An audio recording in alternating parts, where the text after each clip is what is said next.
Hello दोस्तों, आपका एक बार फिर से स्वागत है हमारे यूट्यूब चैनल पे।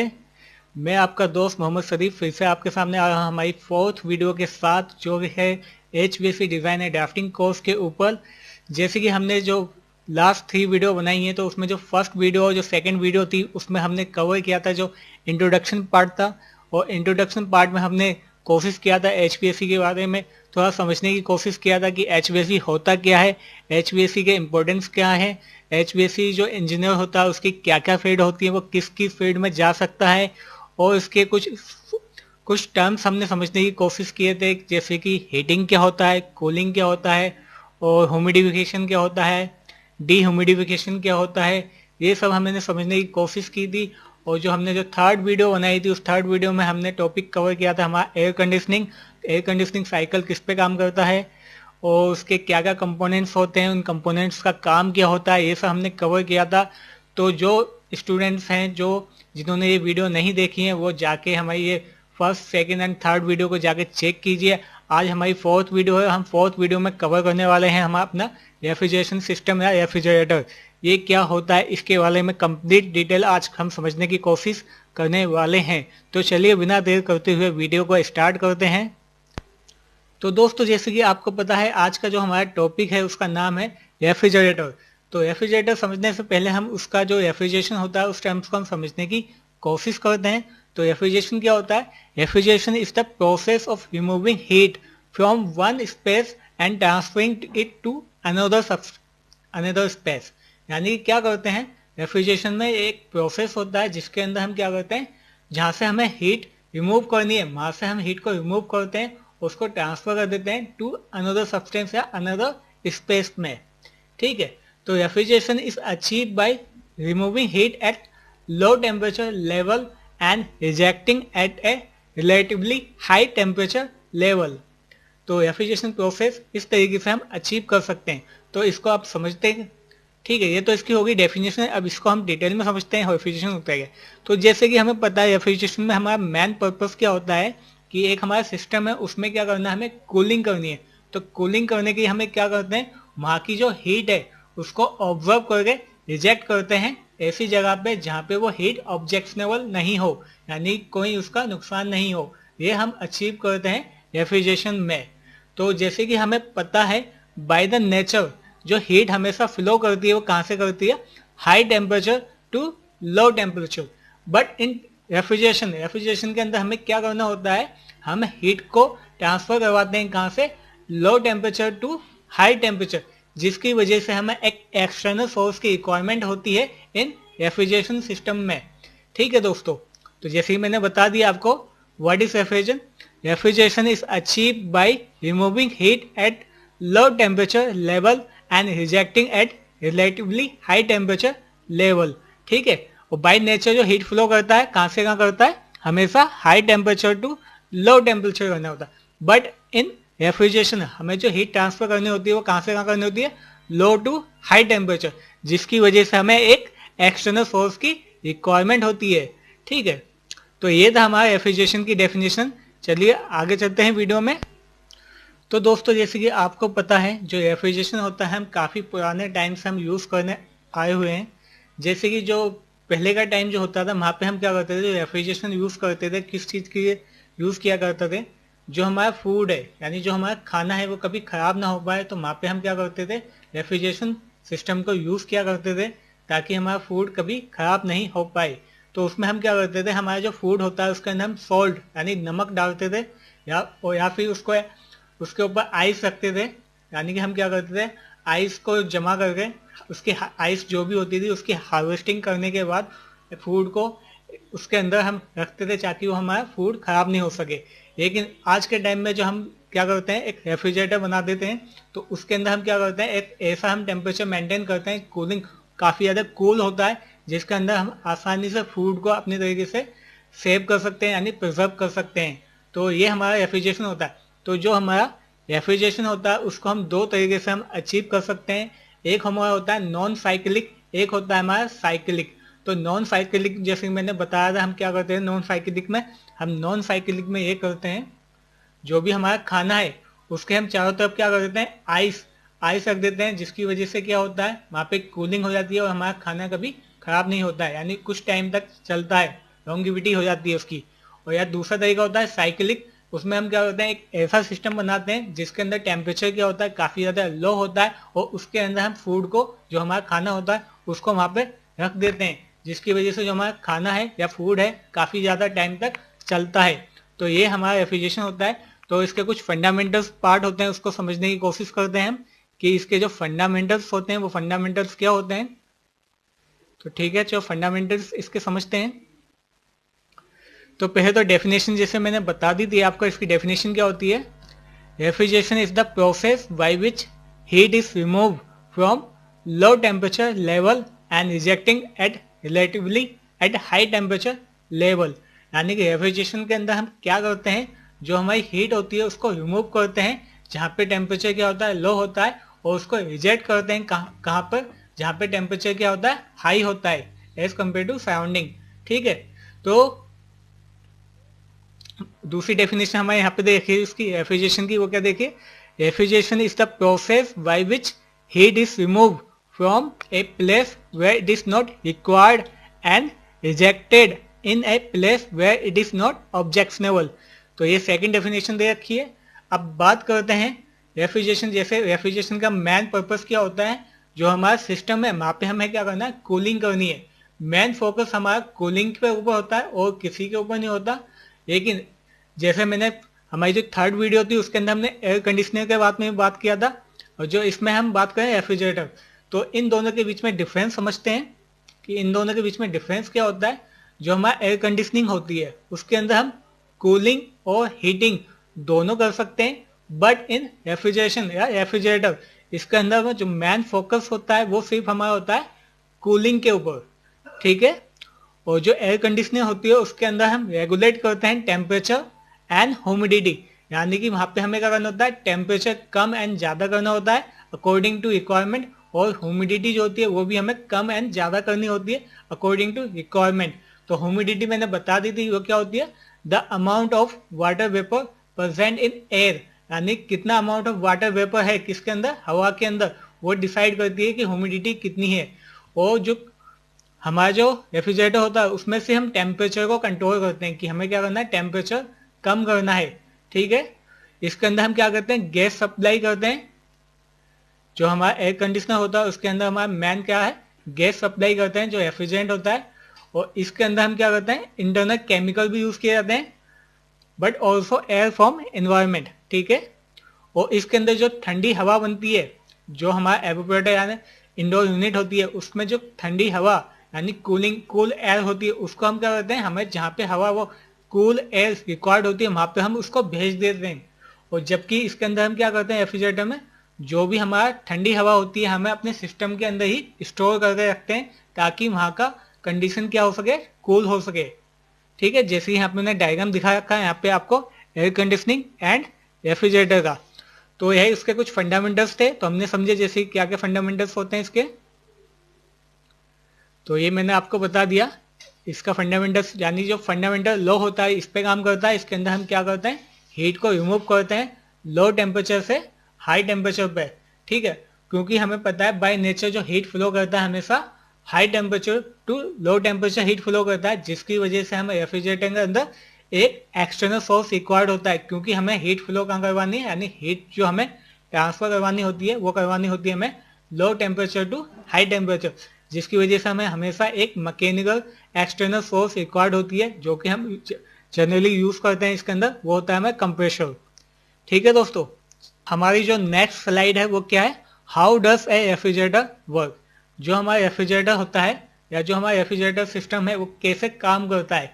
तो बेसिकली जो अभी हमारा रेफ्रिजरेशन साइकिल है, यानी जो भी हमारा रेफ्रिजरेटर होता है वो दो साइकिल पे काम करता है, जिसको हम रेफ्रिजरेशन साइकिल भी कहते हैं या फिर उसको हम वेपर कंप्रेशन साइकिल भी कहते हैं। तो हमने यानी कि रेफ्रिजरेशन साइकिल या वेपर कंप्रेशन साइकिल ये एक ही होता है, और दूसरा जो होता है वो होता है वेपर एब्जॉर्प्शन साइकिल। तो ये दो साइकिल हम यूज करते हैं रेफ्रिजरेटर या रेफ्रिजरेशन सिस्टम के अंदर। तो इसके अंदर जो होता है बेसिकली 5 कंपोनेंट्स होते हैं। तो 5 कंपोनेंट्स कौन कौन से होते हैं इसके अंदर, फर्स्ट होता है हमारा फ्लूइड रेफ्रिजरेंट होता है, जो फ्लूइड रेफ्रिजरेंट जो होता है वो क्या करता है, एक जगह से हीट को ऑब्जर्व करता है और दूसरी जगह हीट को रिजेक्ट कर देता है। और इसके अंदर एक होता है हमारा कंप्रेसर, जो क्या करता है, which control the flow of refrigerant. ये क्या करता है, जो हमारा रेफ्रिजरेंट है उसके फ्लो को कंट्रोल करता है। कौन करता है, कंप्रेसर करता है। एक हमारा कंडेंसर कॉइल एक हमारा इसमें क्या होता है, कंडेंसर कॉइल होता है, जो हमेशा आउटसाइड का होता है। आपने देखा होगा कि फ्रिज के बैक साइड में एक क्या होता है, कॉइल होती है, वो क्या होता है, हमारा कंडेंसर होता है। ठीक है। फिर एक हमारा एवापोरेटर कॉइल होता है, जो इसके इनसाइड होता है। और जो मैन जो हमारी कूलिंग जो करता है वो कौन सा करता है हमारा, जो हमने एयर कंडीशनिंग में पता था, वो होता है हमारा एवापोरेटर। ठीक है। और एक हमारा होता है डिवाइस जिसको हम कहते हैं एक्सपेंशन डिवाइस। तो ये बेसिकली 5 कंपोनेंट्स होते हैं जिनके बिना हमारा कोई भी रेफ्रिजरेशन साइकिल काम नहीं कर सकता। तो ये 5 कंपोनेंट्स के हमने एयर कंडीशनिंग के वीडियो में पूरे तरीके से डिस्कस किया था, इनका काम क्या होता है, इनकी फंक्शनिंग क्या होती है। तो वहाँ पे आके हमारी जो 3rd वीडियो थी उसमें आप चेक कर सकते हैं इसके पूरे फंक्शन को। तो वीडियो में आगे चलते हैं। यहाँ पे मैंने दिखा दिया आपको इस टाइप के हमारे रेफ्रिजरेशन सिस्टम होते हैं। तो आइए दोस्तों, अब हम समझते हैं जो हमारा डोमेस्टिक रेफ्रिजरेटर होता है वो किस तरीके से काम करता है। तो जैसे मैंने आपको बता दिया था, जो मेन कंपोनेंट 5 कंपोनेंट होते हैं इसके। एक हमारा रेफ्रिजरेंट होता है, दूसरा हमारा कंप्रेसर होता है, तीसरा हमारा कंडेंसर होता है, चौथा हमारा एवापोरेटर होता है, पांचवा हमारा एक्सपेंशन वाल्व होता है। तो जैसे कि मैंने यहाँ पे डायग्राम में दिखा रखा है, ये ए पार्ट जो है हमारा, ये ए हमारा यहाँ पे क्या है, एवापोरेटर है।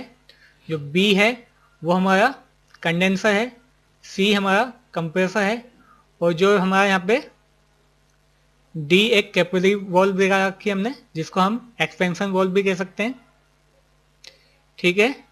तो ये कुछ हमारे इक्विपमेंट यहाँ पे दिखाए हुए हैं।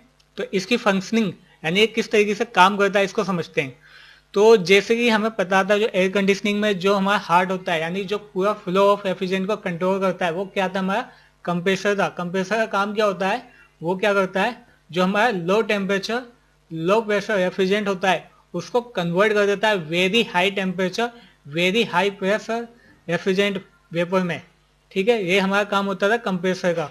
तो यहाँ पे भी हमने वो दिखा रखा है। देखो, एवापोरेटर से जो वेपर आता है बहुत ही ज़्यादा लो टेम्परेचर होता है और उसका प्रेशर भी क्या होता है, बहुत ही ज़्यादा कम होता है। वो जाता है किसमें, वो यहाँ से होता हुआ यहाँ जाएगा, हमारा कंप्रेसर में जाएगा। कंप्रेसर उसको कंप्रेस करता है, कंप्रेस करके मतलब वो जो हमारा रेफ्रिजरेंट होगा वो उसको क्या करता है, कन्वर्ट कर देता है very high temperature vary high pressure vapour में कन्वर्ट कर देता है। तो जब यहाँ पे जो टेम्परेचर होगा उसका क्या होगा, बहुत ही ज़्यादा हाई होता है, प्रेशर भी क्या होगा, बहुत ही ज़्यादा होगा। तो वो यहाँ से होते हुए कहाँ जाता है, फिर वो यहाँ से होते हुए जाता है हमारा कंडेंसर कॉइल में जाता है। ठीक है। कंडेंसर कॉइल में क्या होता है, वहाँ पे जो हमारा रेफ्रिजरेंट होता है कंडेंस होता है, धीरे धीरे वो कन्वर्ट होता है, लिक्विड में कन्वर्ट होने लग जाता है। ठीक है। कंडेंस होगा, कंडेंस होकर वो किस में कन्वर्ट हो जाएगा, लिक्विड में कन्वर्ट हो जाता है। तो जो लिक्विड में होता है तो क्या होता है, वहाँ पे जो हमारा जो कंप्रेसर क्या कर देता है उसको, यानी टेम्परेचर एज कंपेरिजन, जो यहाँ पे जो टेम्परेचर होगा इसके कंपेयर में यहाँ पे टेम्परेचर क्या होता है, थोड़ा सा कम हो जाता है, और क्योंकि वो कंडेंस होता है। ठीक है। तो यहाँ पे जो इस साइड पे, यहाँ पे मैंने आपको दिखा दिया जे पॉइंट हमारे है, इस साइड पे जो हमारा रेफ्रिजरेंट होगा वो कैसा होगा, high temperature and high pressure liquid refrigerant होगा। ठीक है। लिक्विड रेफ्रिजरेंट से होते हुए वो कैपिलरी ट्यूब से, यानी एक्सपेंशन वॉल्व भी लगा देते हैं हम यहाँ पे। ठीक है। एक्सपेंशन वॉल्व क्या करता है, उसमें से क्या करता है, उसके जो प्रेशर होता है उसको रिड्यूस कर देता है। यानी कि अब जो यहाँ से जो रेफ्रिजरेंट जाएगा वो क्या हो जाता है, हमारा low pressure and the high temperature liquid हो जाएगा। यानी प्रेशर उसका क्या कर दिया, काफ़ी ज़्यादा कम कर दिया। वो धीरे धीरे किस में जाता है, फिर एवापोरेटर में जाएगा, जहाँ पे एक्चुअल कूलिंग होती है हमारे सिस्टम की एवापोरेटर में। तो एवापोरेटर में जैसे धीरे धीरे जब पास होता है तो लिक्विड जो होता है वो एवापोरेट होना स्टार्ट हो जाता है, वो धीरे धीरे कन्वर्ट होता है किसके अंदर, वेपर में कन्वर्ट हो जाता है। ठीक है। तो यहाँ पे जो हमारा रेफ्रिजरेंट मिलता है वो किस फॉर्म में मिलता है, वेपर में मिलता है, जो कि काफ़ी लो टेम्परेचर और लो प्रेशर वेपर रेफ्रिजरेंट होता है। वापिस ये किस में जाता है, हमारा कंप्रेसर में जाता है। इस तरीके से हमारा ये पूरा साइकिल काम करता है। यहाँ पे ई हमें यहाँ पे दिखा रखा है, रेगुलेटर है। ये क्या, यहाँ पे हम क्या करते हैं, इसके जो कंप्रेसर होता है इसको कंट्रोल कर सकते हैं ताकि हमारे cooling according to requirement achieve कर सकें। ठीक है, ये हमारे लाइट दिखा रखे हैं, यहाँ पे स्विच दिखा रखा है, ये लाइट होती है, आपने देखा होगा हमारे डोमेस्टिक रेफ्रिजरेटर के अंदर लगे हुए होते हैं। तो इस तरीके से हमारा जो रेफ्रिजरेटर होता है काम करता है। तो चलिए अब इसको डिस्कस करते हैं और अच्छे से बाय डेफिनेशन। ठीक है, तो जैसे कि हमने बताया जो फर्स्ट पार्ट है क्या हमारा, वो होता है कंप्रेसर। तो compressor constrict the refrigerant vapour raising its pressure and pushed it into the coil on the outside of the refrigerator. तो कंप्रेसर क्या करता है, जो रेफ्रिजरेंट होता है उसको कंप्रेस करके उसका टेम्परेचर और प्रेशर को क्या करता है, इंक्रीज कर देता है और रेफ्रिजरेंट को पुश कर देता है। कहाँ पे, जो रेफ्रिजरेटर के बैक साइड पे आप देखते होंगे ना कॉइल होती होगी, उस कॉइल को हम कहते हैं कंडेंसर कॉइल, वहां पे पहुंचा देता है। वहां पे जो रेफ्रिजरेंट होता है वो कंडेंस होता है। ठीक है, कंडेंस होता है। तो वहां पे जो एयर होती है, जब वो एयर से टकरा, यानी पीछे वो ओपन होता है तो वहां पे जब वो सराउंडिंग एयर होती है उसकी वजह से वो क्या होता है, धीरे धीरे कंडेंस होना स्टार्ट हो जाता है। ठीक है, तो वो किस में कन्वर्ट हो जाता है, लिक्विड में कन्वर्ट हो जाता है। ठीक है, जब वो लिक्विड, अब यहाँ पे जो कंडेंसर कॉइल में जो लिक्विड आ गया वो फिर पास करता है कहाँ पे, वो जाता है हमारा कैपिलरी ट्यूब में जाता है, एक्सपेंशन वॉल्व भी कह सकते हैं, कैपिलरी ट्यूब में जाता है। वहां पे क्या करता है, उसका प्रेशर काफी ज्यादा रिड्यूस हो जाता है, प्रेशर रिड्यूस होता है। ठीक है, प्रेशर रिड्यूस होने के बाद जो high low pressure high temperature liquid होता है, फिर वो किस में आता है, वो जाता है लास्ट में एवापोरेटर में जाता है, जहाँ पे एक्चुअल कूलिंग हमारी होती है। ठीक है, तो एक्चुअल कूलिंग होती है वहाँ पे एवापोरेटर में, और उस जो ठंडी हवा होती है उसको हम अपने सिस्टम के अंदर स्टोर करते हैं और वहाँ का टेम्परेचर वो क्या होता है, कूल हो जाता है, ठंडा हो जाता है। इस तरीके से हमारा डोमेस्टिक रेफ्रिजरेटर काम करता है। तो देखिए मैंने यहाँ पे एक डायग्राम दिखा रखा है डोमेस्टिक रेफ्रिजरेटर का। तो जो बेसिक प्रिंसिपल होता है रेफ्रिजरेटर का वो यही होता है, जब लिक्विड एवेपोरेट होता है तो वो क्या करता है, हीट को ऑब्जॉर्व करता है। वो कहाँ पे करता है, एवेपोरेटर कॉइल में करता है। जब लिक्विड कंडेंस होता है तो वो क्या करता है, हीट को रिलीज करता है। वो कहाँ पे होता है, हमारा कंडेंसर कॉइल पे होता है। तो इसके 5 कंपोनेंट्स मैंने आपको बता दिए थे कौन कौन से होते हैं। फर्स्ट हमारा कंप्रेसर होता है, सेकेंड हमारा कंडेंसर होता है, थर्ड हमारा expansion ball, fourth evaporator, fifth हमारा रेफ्रिजरेंट होता है। तो इसकी फंक्शनिंग हम एयर कंडीशनिंग के अंदर अच्छे तरीके से एकदम ठीक तरीके से हम समझ चुके हैं, इसका काम कैसे करते हैं। इनके मैंने डायग्राम भी दिखाए थे सबके, कंप्रेसर कंडेंसन कैसा होता है, एक्सपेंशन वॉल्व कैसा होता है, एवापोरेटर कैसा दिखता है और रेफ्रिजरेंट भी कैसा होता है। ठीक है, तो उस ये हमारी थर्ड वीडियो के अंदर है, वहाँ पे आके आप इसको चेक कर सकते हैं। तो रेफ्रिजरेंट क्या होता है, रेफ्रिजरेंट क्या होता है, एक फ्लूइड होता है। फ्लूइड हमारा गैस फॉर्म में भी हो सकता है, लिक्विड फॉर्म में भी होता है। ये क्या करता है, एक जगह से हीट को ऑब्जॉर्व करता है, दूसरी जगह को हीट ट्रांसफर कर देता है। यानी कि ये एक तरीके से हमारा सब्सटेंस है जो हीट को ट्रांसफर करने का काम करता है। ठीक है, इसकी कुछ प्रॉपर्टीज होनी चाहिए, जो हमारा रेफ्रिजरेंट है वो क्या होनी चाहिए, उसकी कुछ प्रॉपर्टीज होती हैं। एक तो वो नॉन कोरोसिव नेचर का होना चाहिए, सेफ्टी उसकी डिफाइन करनी चाहिए कि नॉन टॉक्सिक और नॉन फ्लेमर हो। और इस तरीके का हमारा जो रेफ्रिजरेंट होगा उसी टाइप का हम रेफ्रिजरेंट इसके अंदर यूज करते हैं। बेसिकली जो हम रेफ्रिजरेंट ज़्यादातर हम इसके अंदर जो हमारे डोमेस्टिक रेफ्रिजरेंट होते हैं, सॉरी डोमेस्टिक रेफ्रिजरेटर होते हैं, उसके अंदर हम जो रेफ्रिजरेंट यूज करते हैं वो जनरली हम यूज करते हैं R12 एंड R22। ठीक है, ये रेफ्रिजरेंट हम यूज करते हैं ज़्यादातर। ठीक है, जो पुराने जितने भी रेफ्रिजरेंट है, लेकिन आजकल हम जो R134 ए भी यूज़ करते हैं आज के टाइम में। तो ये कुछ रेफ्रिजरेंट होते हैं जिनको हम यूज़ करते हैं। ठीक है, इसका सर्किट डायग्राम यहाँ पे मैंने डायग्राम दिखाया है, इस डायग्राम को समझते हैं चलो। तो ये हमारा कंप्रेसर रखा है। ठीक है, कंप्रेसर क्या करता है, देखो यहाँ से जो लिक्विड आता है, सॉरी यहाँ से जो रेफ्रिजरेंट आता है ना, वो हमारा होता है वेपर फॉर्म में। ठीक है, इस साइड से जो हमारा रेफ्रिजरेंट वेपर फॉर्म में होता है वो आता है हमारा किसमें, कंप्रेसर में आता है। कंप्रेसर क्या करता है, उसको कंप्रेस करता है। जब कंप्रेस करता है तो उसका वॉल्यूम कम होता है। जब वॉल्यूम कम होता है तो वहाँ पे क्या होता है, जो रेफ्रिजरेंट होता है उसका टेम्परेचर और प्रेशर क्या होता है, काफ़ी ज़्यादा हाई हो जाता है। जब वो हाई हो जाता है, हाई होने के बाद वो कहाँ जाता है, हमारा कंडेंसर में जाएगा। कंडेंसर में जाता है, ठीक है। कंप्रेस होने के बाद जाएगा वो कंडेंसर में।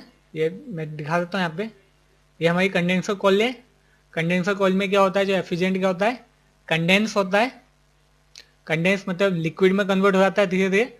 कंडेंस होने के बाद जो हमारा रेफ्रिजरेंट होता है वो किस फॉर्म में हो जाता है, लिक्विड फॉर्म में होता है।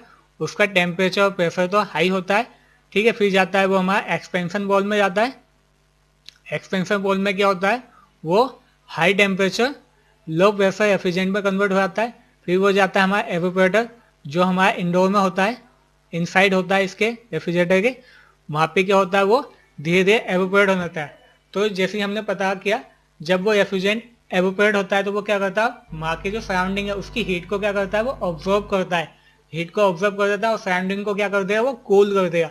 जब वो कूल करता है तो इस तरीके से वो वापिस आएगा रेफ्रिजरेंट। अब जो रेफ्रिजरेंट होगा वो किस फॉर्म में वापस हो जाता है हमारा, अब जो हमारा रेफ्रिजरेंट यहाँ पे होगा वो हमेशा होगा low temperature low pressure vapour form में, यानी वेपर कन्वर्ट हो गया। वो जो लिक्विड फॉर्म से था अब किस में कन्वर्ट हो गया, वेपर में। तो इस तरीके से वापिस फिर किस में जाता है, हमारा कंप्रेसर में जाता है। तो इस तरीके से हमारा जो रेफ्रिजरेटर साइकिल होता है वो पूरी तरीके से हमारा कंप्लीट हो जाता है। तो ये था हमारा रेफ्रिजरेटर साइकिल, ठीक है। रेफ्रिजरेशन साइकिल भी कहते हैं, जो कि हम रेफ्रिजरेटर में यूज करते हैं। इसका दूसरा नाम भी है वेपर कंप्रेशन साइकिल। तो इस तरीके से हमारा रेफ्रिजरेटर काम करता है। तो दोस्तों आज की वीडियो में हमने क्या सीखा, हमने ये सीखा कि रेफ्रिजरेटर होता क्या है, रेफ्रिजरेशन की डेफिनेशन क्या होती है, रेफ्रिजरेटर के क्या क्या कंपोनेंट होते हैं, उसका सर्किट डायग्राम क्या क्या होता है, उसको हमने समझने की कोशिश की थी आज की वीडियो में। तो ये था हमारा lecture number 4 on HVAC course. अगर आपको हमारी ये वीडियो पसंद आती है तो प्लीज़ लाइक एंड शेयर कीजिएगा और हमारे यूट्यूब चैनल को सब्सक्राइब भी कीजिएगा। Thank you.